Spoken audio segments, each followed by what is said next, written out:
अनेक लोक कला बिलेई को अशुभ बोली विवेचना करती। एपरिकी शुभ कार्य जाउथिले जदि रास्तारे कला बिलेई को देखि दियंती ताहले से कार्य खराब होइजिबो बोली सेमानंक मनरे आशंका आसे। एपरिकी कला बिलेई देखिबा किंबा कला बिलेई आगरे डेई जिबा अशुभ बोली मना जाए। एमिति विश्वास पीढ़ी पीढ़ी धरी रही आसीछि। तेबे सतरे कोन कला बिलेई देखिबा कि डेईबा अशुभ होइथाए?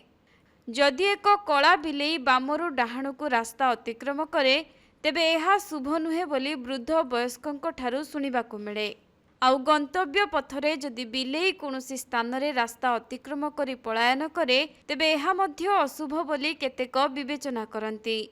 खाली सेतिकी नुहे, स्वप्न पुस्तक रे एहा मध्य कुहा जायछि जे स्वप्न रे बिलेई को देखिबा एक अशुभ संकेत भावरे विवेचना करा जाय एवं भविष्यत रे यह एक बड़ क्षति सूचाई थाए।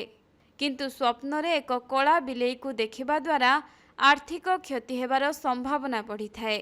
किंतु कला बिलेई को नहीं केवल खराब संकेत बोली धरा जाई परिबो नाही। हिंदू शास्त्र रे एही जीवर दृश्य मानकु अनेक संकेत भावे मध्य दर्शा जाइछि।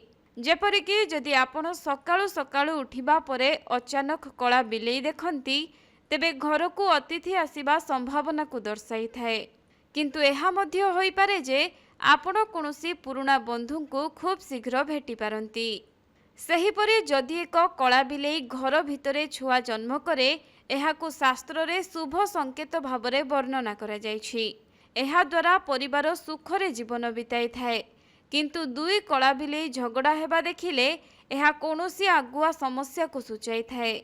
एभली दृश्य आपणक घर परिवारर सदस्यंक मध्यरे दूरता मध्य वृद्धि करिपारे।